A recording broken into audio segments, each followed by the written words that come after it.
Assalamualaikum warahmatullahi wabarakatuh.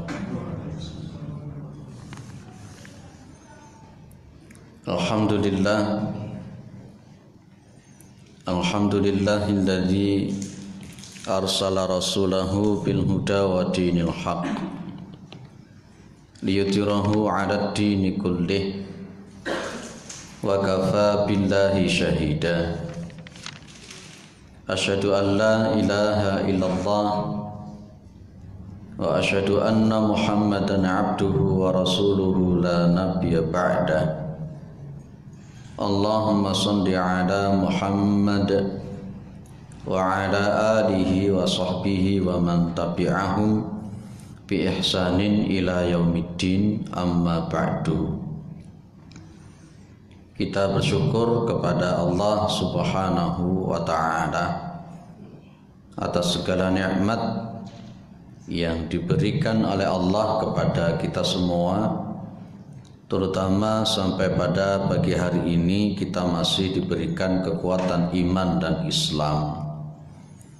Kita masih diberikan kesehatan serta kesempatan sehingga kita masih bisa melaksanakan kewajiban kita salat subuh berjamaah, dan kita lanjutkan dengan mengkaji agama Allah Subhanahu wa ta'ala.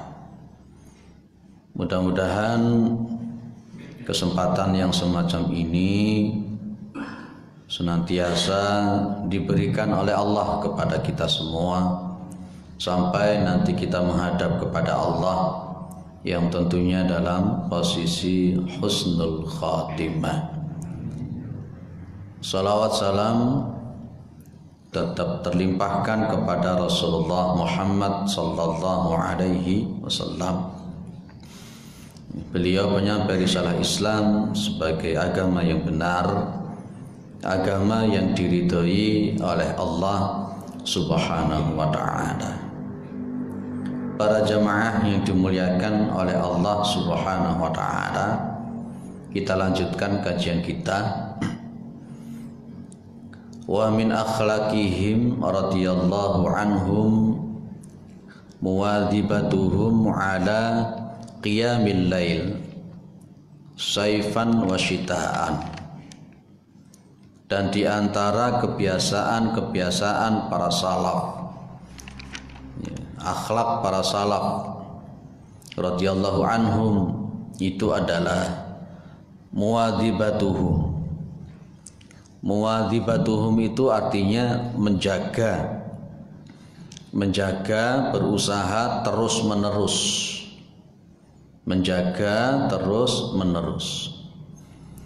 menjaga secara istiqomah ala qiyamil lail, atas melaksanakan salat malam, saifan wa syita'an, baik musim panas ataupun musim dingin, pada waktu musim panas atau musim dingin. Ini kebiasaan, ini akhlak yang senantiasa dilakukan secara istiqomah oleh para sahabat Rasulullah SAW, para tabi'in, para tabi'in, para salaf radhiyallahu anhum. Mereka berusaha semaksimal mungkin istiqomah untuk melaksanakan qiyamul lail, untuk melaksanakan salat tahajud, baik pada waktu musim dingin ataupun musim panas. Ini luar biasa. Apa yang mereka lakukan para sahabat Rasulullah terutama ini adalah mengamalkan apa yang dilakukan oleh Rasulullah. Jadi ada yang sunnah fi'liyah, ada yang sunnah qauliyah. Sunnah fi'liyah, sunnah qauliyah yang berasal dari Rasulullah berkenaan dengan qiyamul lail ini dilakukan, ditiru oleh para sahabat, para tabi'in, para tabi'in. Kita paham bagaimana Kanjeng Nabi itu kalau sholat malam. Ya, beberapa orang sahabat itu pernah datang kepada Nabi Muhammad, kepada Nabi Ibu Aisyah. datang kepada Ibu Aisyah tanya Nabi itu ibadahnya kayak apa, ya, termasuk pada sholat malamnya kayak apa dan sebagainya. Dijawab oleh Ibu Aisyah tentang ibadahnya Nabi Muhammad SAW. Akhirnya ada yang ngomong. Yang pertama ngomongnya itu, kalau begitu saya ini la atazawwaju an-nisa. Kalau begitu saya itu tidak akan menikahi perempuan. Karena pengen niru Rasulullah SAW. Orang yang kedua, dia akan inni la asumu abadan wala uftir. Saya kalau begitu akan puasa selama-lamanya, tidak akan mokel. Orang yang ketiga, dia juga mengatakan ini aku mu'allail wala anam. Saya itu akan salat malam terus dan saya tidak tidur. Yang walaupun kemudian Rasulullah malah justru memberikan nasihat, bahwa Rasulullah SAW memberikan nasihat tidak boleh semacam itu sebenarnya. Tapi inilah konteksnya, kemudian akhlaknya para sahabat itu pingin betul mengikuti Rasulullah SAW. Termasuk yang dilakukan oleh Rasulullah di dalam masalah qiyamul lail, ala salat tahajud. Nabi itu Bapak Ibu yang dimuliakan oleh Allah, kaki beliau itu sampai bengkak. Ibu Aisyah radhiyallahu anha sampai mengatakan hatta tafattara qadamahu wa tari masaqahu. Itu Ibu Aisyah mengatakan begitu. Kakinya beliau itu bengkak, betis beliau itu bengkak. Kenapa beliau itu kakinya sampai bengkak seperti itu? Karena saking lamanya berdiri ketika beliau sholat malam. Ibu Aisyah radhiyallahu anha ini juga sempat bertanya, ataf'alu dzalika? Ya, apakah jenengan melakukan seperti itu? Kenapa jenengan melakukan seperti itu? Wa qad ghafara laka ma taqaddama min dzambika wa ma ta'akhkhar. Bukankah Allah itu sudah mengampuni dosa-dosa jenengan yang lalu? Allah itu sudah mengampuni dosa-dosa jenengan yang akan datang. Itu sudah dimaksum, diampuni oleh Allah. Lah kok jenengan kok sholat sampai seperti itu? Dulu pernah saya sampaikan, Kanjeng Nabi itu pernah sholat malam. Kan beliau ini rata-rata sholatnya berapa? 11 rakaat. Itu yang seperti dikatakan oleh Ibu Aisyah, makana Rasulullah SAW yazidu fi Ramadan wala fi ghairihi ada 11 rakaatan. Nabi itu tidak menambah dari 11 rakaat baik di bulan Ramadan ataupun di luar Ramadan. Itu ghalibnya, kebiasaan Nabi. Nabi Muhammad itu kebiasaan melakukan 11 rakaat. Nah, Hudzaifah ibnu al-Yamani menceritakan beliau itu sholat dalam satu rakaat itu menghabiskan, ya, satu rakaat menghabiskan surat Al-Baqarah, Ali Imran dan surat An-Nisa dalam satu rakaat. Hudzaifah ibn al-Yamani mengatakan fa iftataha bi suratil Baqarah. Maka beliau Rasulullah Muhammad SAW memulai dengan membaca surat Al-Baqarah. Ketika sampai mau akhir-akhir surat Al-Baqarah, Hudzaifah mengatakan wa qultu ayyarka inda akhir suratil Baqarah. Saya berkata, saya menyangka Nabi itu akan rukuk ketika di akhir surat Al-Baqarah. Malah justru kata Hudzaifah, "Tsumma madha fa iftataha bi surati Ali Imran." Beliau lanjut, tidak berhenti. Beliau lanjut membuka surat Ali Imran sampai selesai. Ketika di akhir-akhir surah Ali Imran, Hudzaifah ngomong, "Faqultu ayyarka'a inda akhir surati Ali Imran." Saya berkata, saya menyangka, kata Al-Utsaimin mengatakan qultu di situ artinya wadonantu. Saya menyangka Nabi itu akan rukuk di akhir surat Ali Imran. Ternyata apa? Tsumma madha fa iftataha bi suratin Nisa. Nabi lanjut, beliau kemudian membuka surat An-Nisa. Hudzaifah menceritakan wa kana qiraatuhu mutarassilan, adalah cara baca Nabi membaca Al-Qur'an di dalam salat itu adalah mutarassil. Mutarassil itu dalam pemahaman para ulama itu tahqiq dan tartil. Tidak hanya sekedar tartil tapi juga tahqiq. Ya, jadi makharijul hurufnya, tajwidnya, waqaf dan ibtidaknya itu semuanya kena tahqiq. Dan Hudzaifah Al-Yamani menjelaskan lagi ketika Rasulullah membaca itu idza marra bi ayati su'alin fawaqafa sa'ala. Nabi itu kalau ketemu dengan ayat-ayat yang berkenaan dengan rahmat, beliau berhenti, beliau berdoa. Wa idza marra bi ayati 'adzamin fawaqafa ista'adza. Kalau Nabi itu ketemu dengan surat-surat yang berkenaan dengan azab, beliau berhenti, beliau berdoa.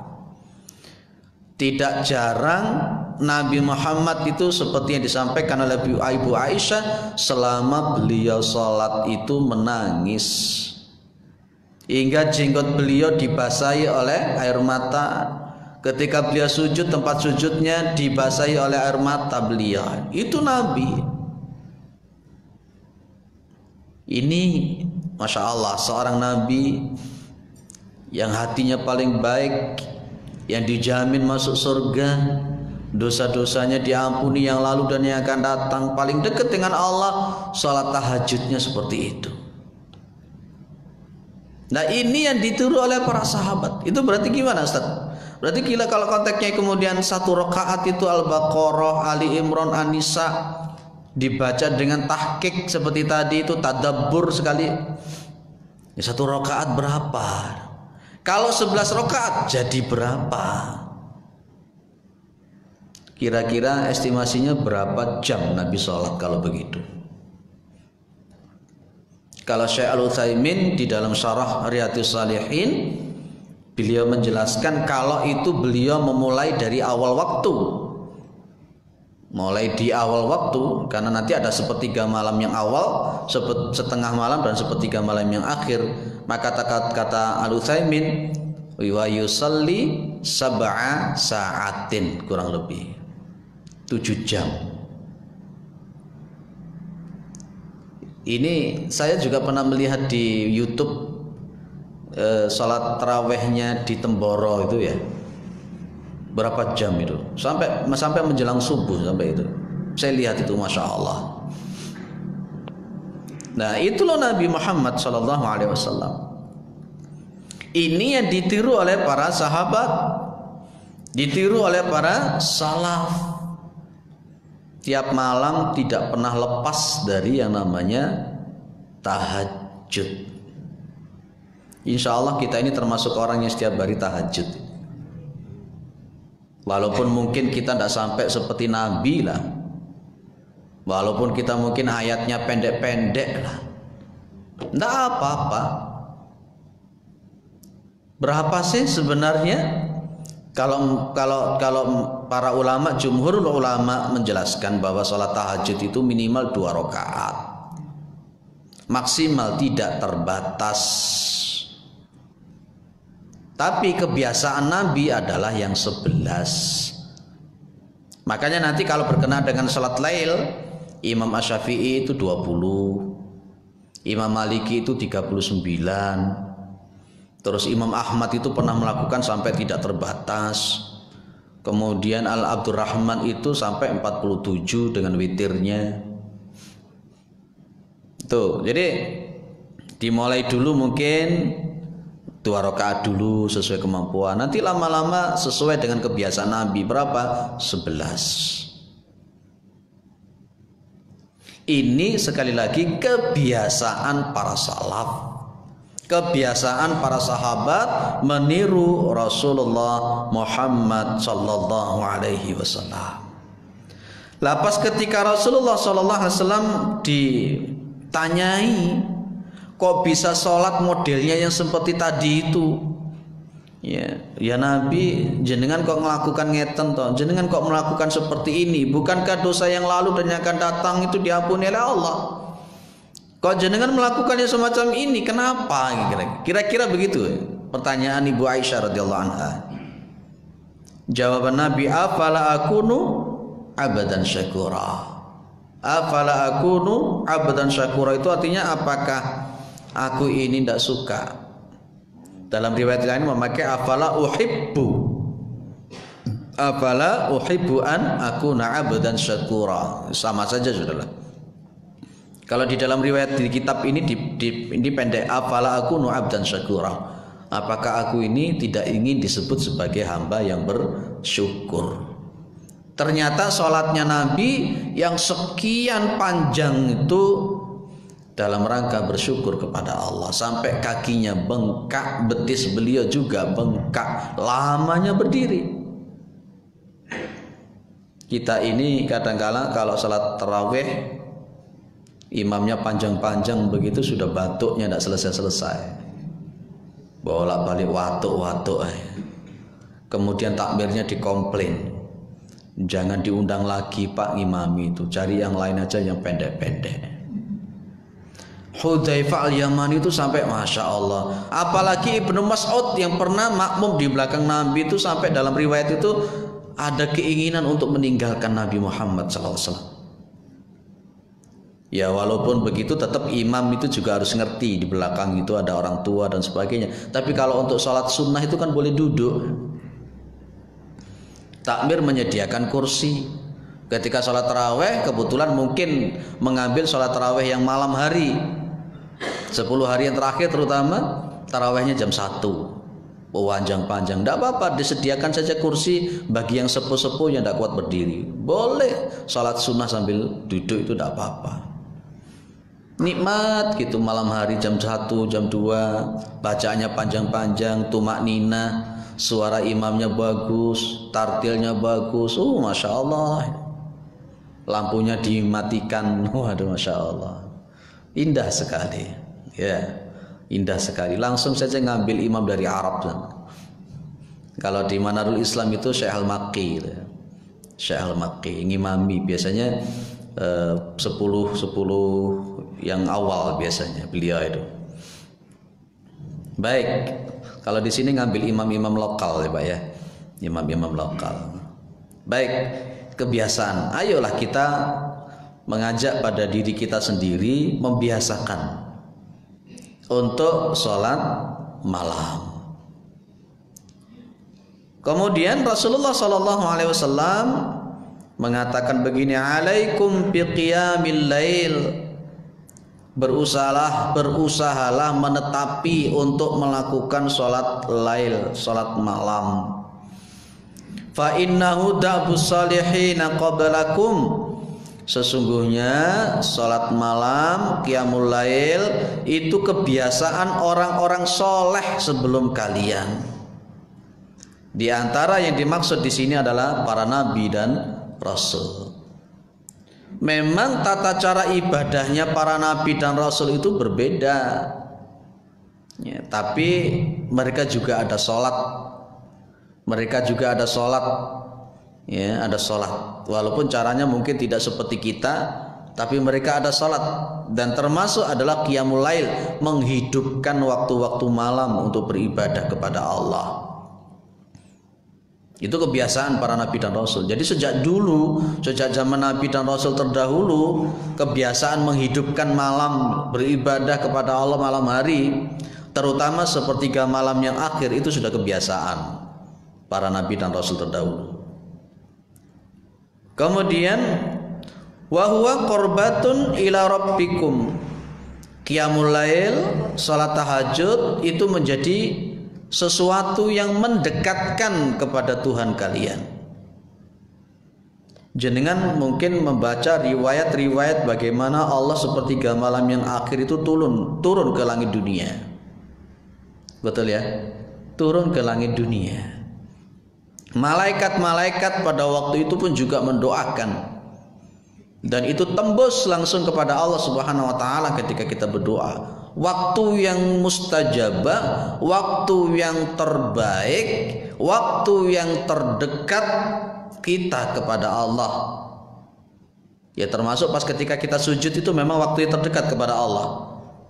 aqrabu ma yakunu an abdu min rabbih wa huwa sajidun. Ya, hal yang paling dekat seorang hamba kepada Tuhan itu ketika dia sedang bersujud. Lah sepertiga malam yang akhir inilah ketika jenengan sujud di hadapan Allah, menghidupkan salat malam, itulah pahala lebih terdekat lagi. Lebih terdekat lagi. Rugi kalau kita itu tidak tahajud. Walaupun cuma 2 rakaat saja tidak apa-apalah. Bangun sholat 2 rakaat, Pak saya ini witirnya saya dulukan ba'da isya, monggo tidak apa-apa. Cuma nanti setelah tahajud tidak pakai witir lagi. Tidak boleh ada witir 2 kali dalam satu malam. La witrona fil lail, tidak boleh ada 2 witir dalam satu malam. Kebiasaan Nabi memang setelah sholat malam beliau menutup dengan witir.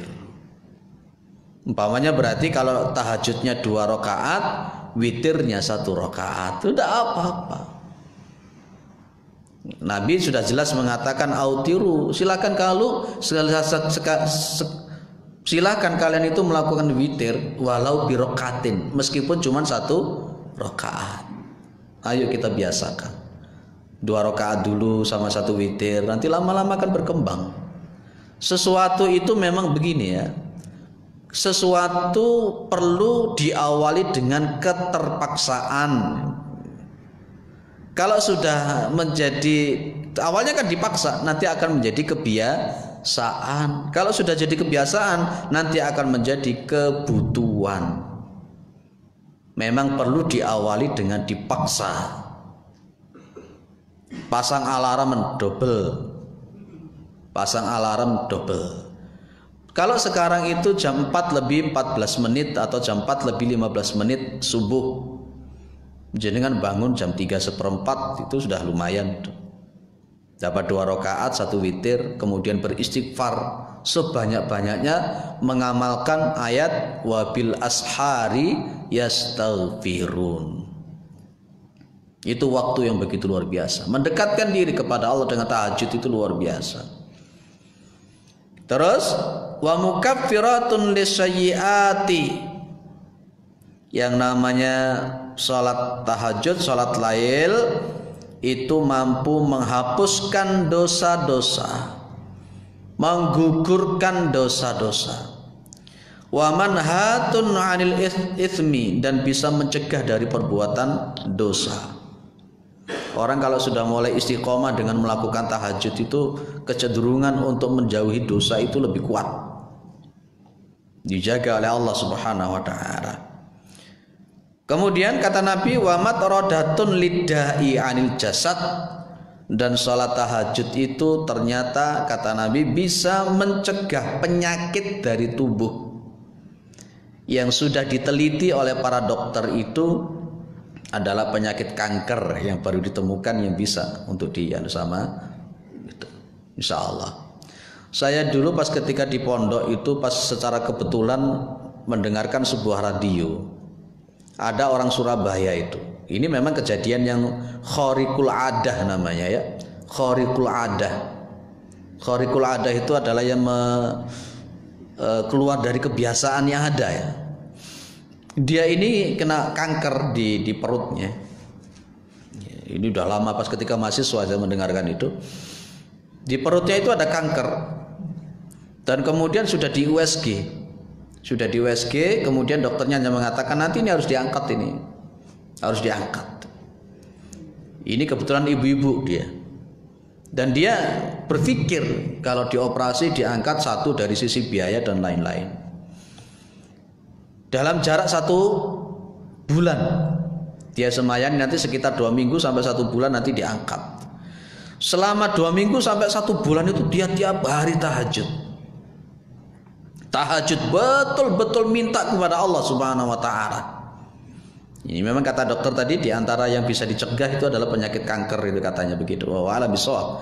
Yang jelas Nabi mengatakan bahwa salat malam itu bisa mencegah matrodatun lidda anil jasad, bisa membuang penyakit-penyakit yang ada di dalam tubuh. Kalau jenengan punya penyakit kepingin sembuh dengan izin Allah, mudah-mudahan yaitu dengan apa ini? Tahajud. Ini kata Nabi Muhammad SAW. Hadis ini hadis yang sahih, hadis yang diriwayatkan oleh Imam At-Tirmidzi. Baik.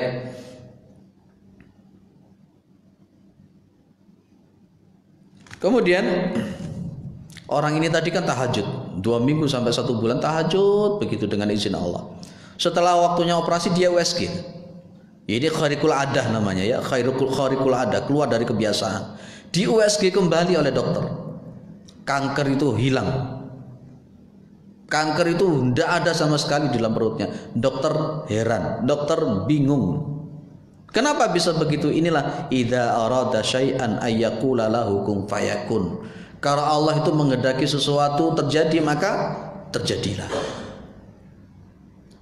Saya yakin apa yang disampaikan oleh Rasulullah SAW ini benar.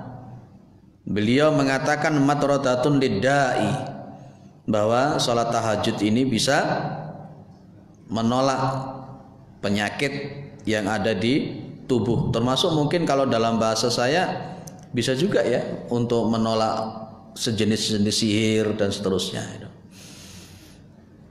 Nah itu tahajud. Dengan tahajud kita entah dua rakaat 1 witir tiap hari pokoknya wis. Nanti lama-lama terbiasa. Kalau sudah terbiasa jadi kebutuhan. Seolah-olah biasanya kalau tidak tahajud kayaknya ada sesuatu yang kurang. Ada sesuatu yang kurang. Ya, nanti lama-lama dan nanti awal-awalnya memang siang harinya ngantuk. Tapi nanti kalau sudah terbiasa insya Allah tidak ngantuk, Pak. Seperti insya Allah seperti setelah itu tidak ngantuk. Ya awal-awalnya kadang-kala kalau tak terbiasa kadang-kala agak pusing gitu karena malamnya melek, kemudian paginya ada aktivitas. Makanya itulah nanti di siang hari kalau bisa ada qailulah. Apa qailulah itu Ibu? Nabi membiasakan kalau siang hari dan para sahabat itu qailulah. Qailulah itu semacam tidur sebentar pada waktu siang hari itu. Itu qailulah. Nabi membiasakan seperti itu. Nah, qailulah itu sunnah. Tidur siang hari tapi jangan sampai tidur siang sampai 4 jam. Itu wis kebablasan. Wong tidur siang kok sampai petang jam. Cukuplah mungkin setengah jam 1 jam tidur siang itu untuk mengikuti sunnah Rasulullah. Dan ternyata qailulah ini ya, saya pernah membaca artikel di Jepang itu ada sebuah penelitian memang. Di Jepang itu di pabrik tertentu itu diberlakukan ada istirahat siang kayak tidur siang begitu. Ternyata produktivitasnya para pekerja itu lebih bagus. Kalau seperti kita sekarang mungkin sholat duhur off dulu. Nah setelah sholat duhur kemudian kerja lagi. Ternyata produktivitasnya juga semakin tinggi. Ada qailulahnya. Ya kita biasakan itu. Mudah-mudahan kita ini termasuk orang yang istiqomah. Baik, para jamaah yang dimuliakan oleh Allah, para sahabat tadi sudah saya katakan betul-betul berusaha semaksimal mungkin mengikuti Nabi di dalam masalah semacam ini. Mudah-mudahan kita juga bisa. Ya. Para jamaah yang dimuliakan oleh Allah Subhanahu Wa Taala. Kemudian para ulama salaf itu menjelaskan memang untuk melakukan sholat malam itu tidak gampang, berat. Nah, supaya sholat malam itu tidak berat, ya, supaya seseorang itu jadi gampang untuk sholat malamnya, maka siang harinya sesuai dengan resepnya Hasan Al-Basri. Itu siang harinya usahakan untuk berupaya semaksimal mungkin meninggalkan yang namanya maksiat, dosa. Begini kata beliau, innama yathqilu qiyamul lail ala man athqalathu al khotoya. Ini kata Hasan Al Basri. Innama yathqilu, sesungguhnya menjadi berat, menjadi susah. Apanya yang susah? Qiyamul lailnya. Salat malam itu jadi berat. Untuk siapa? Alaman athqalathu al khotoya. orang yang dia itu diberatkan, dibebani oleh dosa-dosa yang dia lakukan. Kalau selama siang hari itu dia itu banyak melakukan maksiat dan dosa, maka malam harinya sholat tahajud pun juga jadi berat untuk melakukan. Kalau siang harinya itu dia cenderung untuk menjauhi maksiat, maksiatnya semakin minim, maka malam harinya pun juga semakin ringan untuk melakukan sholat tahajud. Ada yang wadul ke saya kemarin pas ketika kita ngaji di mana di Temanggungan itu, ibu-ibu, Pak, saya ini sudah pasang alarm, Pak, sudah pasang alarm, lah kok bablas terus tuh. Saya cuman guyoni. Itu kalau di dalam bahasanya kitab ini adalah siang harinya itu maksiatnya kenceng biasanya. Kalau siang harinya maksiatnya kenceng, yaitu tadi jadi berat. Termasuk memang telinganya dikencingi oleh setan. Riwayatnya sahih loh itu, yang dikencingi setan itu. Tapi jenengan tidak perlu bertanya loh, piye warnane kencingi setan? Oh, itu masalah sesuatu. Suatu saat Kanjeng Nabi itu salat subuh, setelah salat subuh menghadap ke makmum. Rasulullah tanya, "Aina fulan? Fulan di mana ini? Kok nggak ada ini?" Dijawab sama para sahabat, "Dia ini sedang ketiduran ya Rasulullah, bablas." Nabi kemudian mengatakan, "Wadzalika ar-rajulu yabulu asyaitanu ala udunaihi." Laki-laki itu, dia itu kedua telinganya sedang dikencingi sama setan. Jadi kalau jenengan itu sampai tidak sholat subuh bablas, itu berarti kupingnya jenengan itu penuh dengan kencingnya setan. Dipasang alarm ya, didobel, ternyata masih bablas terus. Jadi kadang-kala kita pasang alarm, dengar Pak, kita matikan alarm itu, tidur lagi. Ya itu, jadi Hasan Al-Basri memberikan tips, kalau siang hari itu maksiatnya kenceng, malam harinya tahajudnya pun juga jadi berat. Ya. Para jamaah yang dimuliakan oleh Allah, ini saya kira yang bisa kita sampaikan kebiasaan untuk sholat lail. Mudah-mudahan kita termasuk ya. Apalagi kalau 10 hari yang terakhir di bulan Ramadan, Pak. Terutama Rasulullah itu kalau malam hari itu, kalau untuk tahajud, istrinya mesti dibangunkan. Ibu-ibu dibangunkan sama bapak-bapak enggak kalau tahajud? Malah justru terbalik ya, bapak-bapak yang dibangunkan ya. Kalau Nabi Muhammad justru istrinya yang dibangunkan. Beliau bangun, istrinya dibangunkan, diajak sholat bareng. Aduh, masya Allah, indah sekali. Kalau kita bisa tahajud sama istri kita, bisa tahajud dengan anak-anak kita, satu keluarga mengangkat tangan, berdoa kepada Allah, minta ditenteramkan, minta disakinahkan, masya Allah, indah sekali.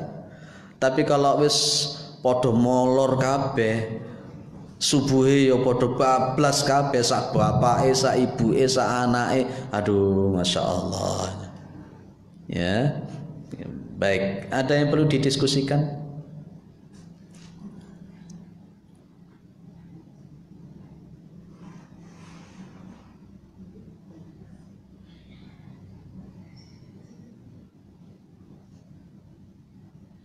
Halo? Tidak ada? Saya husnudzon saja, bisa terpahami. Saya lanjutkan sedikit ya. Sudah masuk suruk? Belum. Ini sampai suruk ya. Memang adzan lo pas ya. Sedikit tidak apa-apa wes. Abdul Aziz Ibnu Abi Dawud yafrisulahu al-firash. Ya, dia ini punya tempat tidur. Al-firash itu tempat tidur. Dia menghamparkan yafrisu lahu al-firash, menghamparkan yang namanya tempat tidur. Pas ketika meletakkan alas tidur itu tadi, maka apa? Fayadau yadahu alaih. Dia meletakkan tangannya di atas tempat tidur itu, fayaqulu, dan dia mengatakan, ma alyanaka, Ma'alyanaka itu alangkah lembutnya kamu. Bahasanya kita kok empuk gitu lah. Kok alangkah apa empuk itu bahasa Indonesianya apa? Empuk apa empuk bahasa Jawa itu empuk. Apa Ibu empuk? Empuk itu kayak semacam Masya Allah. Nggak keras itu, lawan katanya keras itu lah. Lunak. Tapi ini kalau kita punya spring bed itu kan, aduh Masya Allah kan. Itu yang namanya Abdul Aziz Ibni Abi Daud meletakkan ma'alyanaka, alangkah empuknya, alangkah lembutnya, alangkah nyamannya. Tapi dia kemudian mengatakan firas, walakin firasul jannati alyanu minka. Tapi tempat tidur yang ada di surga lebih lembut, lebih nyaman, lebih empuk daripada engkau. Bangun dia akhirnya. Bangun kemudian apa? Tsumma yaqumu ila sholati. Kemudian dia bangun, dia salat malam. Sampai kapan? Fala yazalu yusalli ilal fajri. Sampai dia salat sampai menjelang waktu subuh. Kebiasaannya Nabi itu kalau habis salat tahajud, beliau itu tidur miring ke kanan. Bukan tidur terlelap, bukan. Maksudnya tidur-tiduran miring ke kanan. Itu sunnahnya Rasulullah SAW. Itu Nabi. Ya mungkin jenengan pas salat tahajud, setelah salat tahajud sambil menunggu salat subuh, beliau jenengan sambil tidur-tiduran miring ke kanan. Itu sunnahnya Rasulullah SAW melakukan seperti itu. Lah beliau memang masjidnya dekat mepet dengan kamar beliau, tinggal masuk. Begitu adzan subuh, maka beliau melakukan sholat qobliyah, kemudian baru masuk ke masjid untuk melakukan sholat. Itu Nabi Muhammad SAW. Ada seorang ulama salaf sampai membuat liang lahat di kamarnya. Kalau dia sudah mulai muales, sudah mulai aras-arasen ibadah, maka dia akan masuk ke liang lahat yang dia buat itu. Dia menghadap ke sebelah kanan, ke kiblat, kemudian dia menasihati dirinya. Ini loh nanti kamu itu akan seperti ini. Kalau kamu malas seperti ini, kamu nanti akan seperti ini. Apa yang kamu pertanggungjawabkan? Akhirnya bangun, kemudian untuk sholat. Jenengan mau membuat liang lahat di kamar jenengan? Mudah-mudahan. Baik, esensinya adalah ayo kita membiasakan diri, berusaha semaksimal mungkin melakukan sholat lail, qiyamul lail, salat tahajud, meskipun mungkin tidak sampai seperti Rasulullah SAW. Mudah-mudahan kita ditolong oleh Allah, diistiqomahkan oleh Allah, dikuatkan oleh Allah Subhanahu wa ta'ala. Dan tentunya mudah-mudahan kebiasaan salat malam yang kita lakukan, tahajud yang kita lakukan bisa mengantarkan kita kepada ridhonya Allah dan mengantarkan kepada husnul khatimah. Subhanakallahumma wa bihamdika asyhadu an la ilaha illa anta astaghfiruka wa atubu ilaik. Assalamualaikum warahmatullahi wabarakatuh.